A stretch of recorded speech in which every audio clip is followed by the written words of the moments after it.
Caros cursistas, olá, tudo bem? Estamos aqui para tratar sobre um outro tema importante da reforma trabalhista, que é a introdução de uma nova modalidade de dispensa por justa causa do empregado. Como vocês sabem, e poderão acompanhar também na nossa apostila, é um tema, aliás, é bom que se diga desde o início. Esse tema lá na apostila está no item S, folhas 76 a 78. Então é importante para vocês acompanharem, tá bem?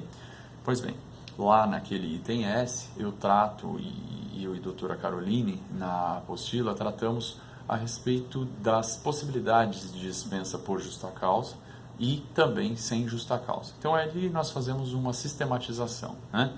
Há duas possibilidades de dispensa por iniciativa do empregado, que são o pedido de demissão e o pedido de rescisão indireta por justa causa do empregador, e duas modalidades de dispensa por iniciativa do empregador, que são a dispensa sem justa causa do empregado e a dispensa por justa causa desse mesmo trabalhador.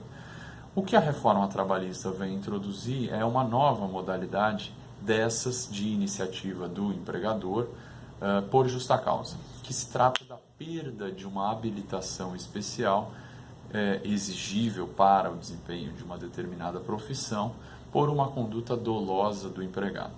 E o que seria isso exatamente?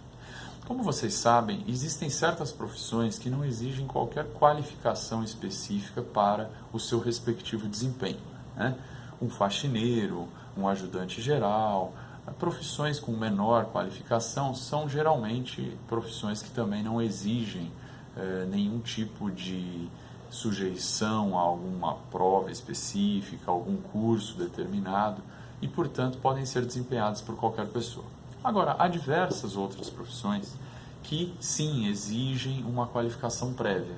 A própria função de professor, médico, advogado, juiz, são profissões que exigem qualificação específica. No âmbito da CLT, o próprio cargo de professor, o de médico, desde que seja contratado com os respectivos requisitos legais. O que quer dizer que há, sim, uma enormidade de profissões que exigem qualificações específicas. A grande profissão, a profissão que mais é comum e que exige qualificação é a de motorista, em que nós vemos aí em diversas empresas, né, e que exige a Carteira Nacional de Habilitação. E para que seja desempenhada essa profissão, é certo que a carteira profissional de habilitação tem de estar em dia, tem de estar em vigência para que a profissão possa ser desempenhada.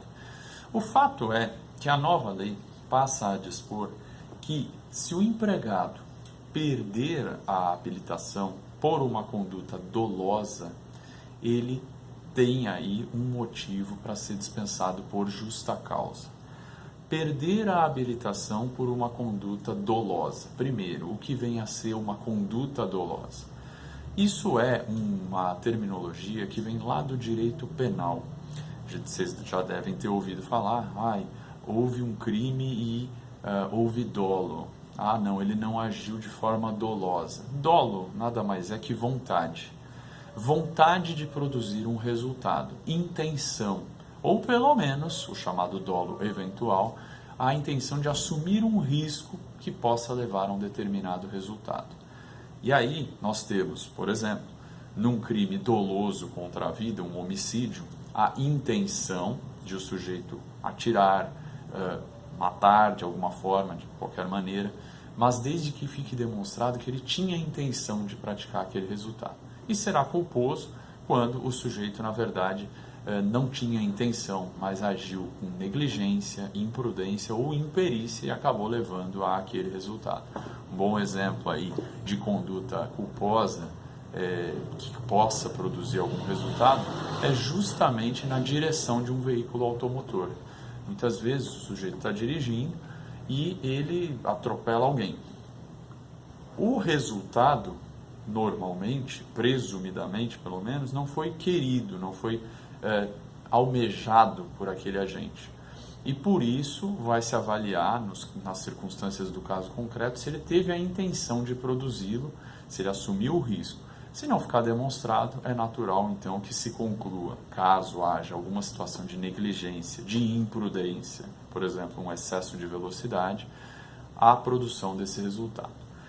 No caso aqui da nossa CLT, nós vamos observar que, além do requisito da conduta dolosa, o que quer dizer então que terá de ficar demonstrado que o agente teve a intenção, o trabalhador teve a intenção de praticar uma conduta que acabou levando à perda daquela habilitação para o exercício do cargo, a própria perda da habilitação correspondente. Então, são esses dois requisitos.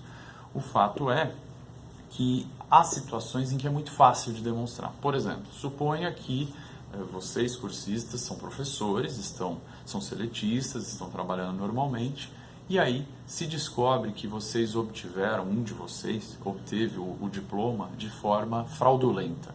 Na verdade, não foi aprovado na graduação específica e, portanto, tem aí a perda do diploma porque agiu de forma fraudulenta. Percebam, está claro aqui que o professor, ou pelo menos aquele que tem o indevido grau de professor, obteve esse cargo, obteve essa graduação de forma ilícita.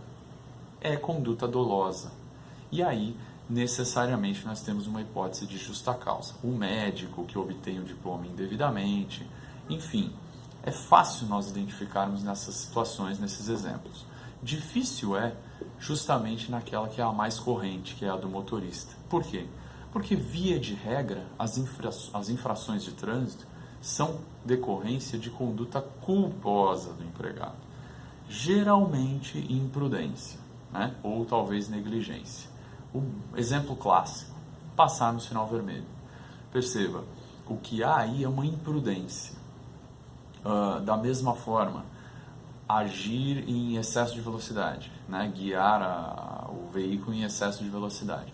É claro que há aí uma imprudência, mas eu não posso dizer que porque ele agiu, porque ele guiou em excesso de velocidade, presumidamente ele tentou atingir alguém, ou praticar um crime, ou tentou burlar a legislação de trânsito para obter alguma vantagem final. Não é bem assim. O que nós temos aí sim é uma conduta negligente, mas que, se no caso concreto, especificamente, ficar demonstrado que ele tentou praticar um outro resultado, aí sim nós podemos ter a chamada conduta dolosa. A questão principal aqui está justamente nas situações limítrofes, porque, percebam, o empregado que perde a habilitação, porque agiu em infração às leis de trânsito, né? Andou numa velocidade superior à permitida, eu já falei aqui, agiu culposamente. Tudo bem. Mas nós sabemos que há uma legislação específica a respeito da ingestão de bebidas nocivas que pode levar também à perda da habilitação. Ingestão de bebidas, nós temos uma situação aí que, via de regra, vai fugir de uma relação de emprego. A gente não presume que o trabalhador vai ingerir bebidas alcoólicas, mas se ele ingerir, ele pode produzir um determinado resultado danoso no trânsito. E aí ele pode perder a habilitação também por conta disso. A gente sabe que houve, inclusive, alteração recente na legislação a esse respeito. Agora, para nós aqui do direito do trabalho, há uma situação muito específica que é muito relevante, que é aquela do sujeito que, para conseguir cumprir uma determinada meta do seu empregador, acaba ingerindo substâncias psicoativas. É muito comum nós vermos transportadoras em que o empregado, motorista, acabe atravessando o país para fazer uma determinada entrega. E é muito comum também, a gente vê na televisão aí, que há trabalhadores que ingerem o chamado rebite para poder fazer a entrega no prazo fixado pela empresa.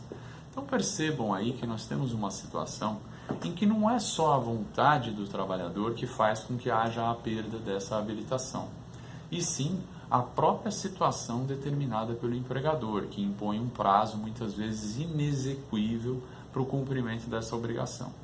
Nesse caso, nós temos de avaliar se, concretamente, aquilo partiu de uma conduta dolosa do empregado ou se aquilo simplesmente partiu de uma conduta do empregador que exigiu algo além das forças do empregado e esse empregado, para poder cumprir com aquele prazo determinado pela empregadora, acabou por infringindo as leis de trânsito. Então percebam que se em casos mais determinados nós temos menos dificuldades de definir a tipificação contida no artigo 482-M da CLT, e aí como exemplos nós temos o médico que falsifica o diploma, o professor, o advogado, por exemplo, esses são fáceis. Por outro lado, nós temos situações aí mais difíceis de equacionar, de resolver, que são justamente as do motorista profissional. Será que ele agiu desta maneira por imposição da própria atividade ou ele agiu desta maneira porque ele realmente quis praticar um resultado doloso, ele tinha intenção própria? Percebam, no exemplo que eu dei do sujeito que usou rebite, que acabou infringindo as leis de trânsito e que, portanto, depois de autuação pelas autoridades competentes, acabou perdendo a habilitação, eu tenho duas situações possíveis. Ou ele agiu assim simplesmente por vontade própria, para chegar logo em casa, por exemplo, ou ele agiu assim porque o prazo exíguo de entrega assim impôs. Então nós temos de saber separar, porque no primeiro caso ele agiu dolosamente, ele agiu com a intenção pura e simplesmente dele, um sentimento próprio de atingir aquele resultado. Agora, no segundo caso, por imposição da empresa, ele acabou agindo conforme os ditames do empregador e, portanto, não vai poder ser responsabilizado por isso.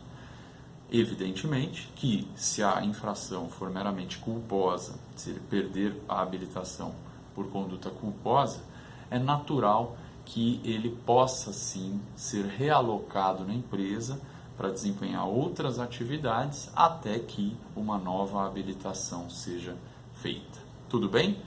É isso aí, um grande abraço a todos.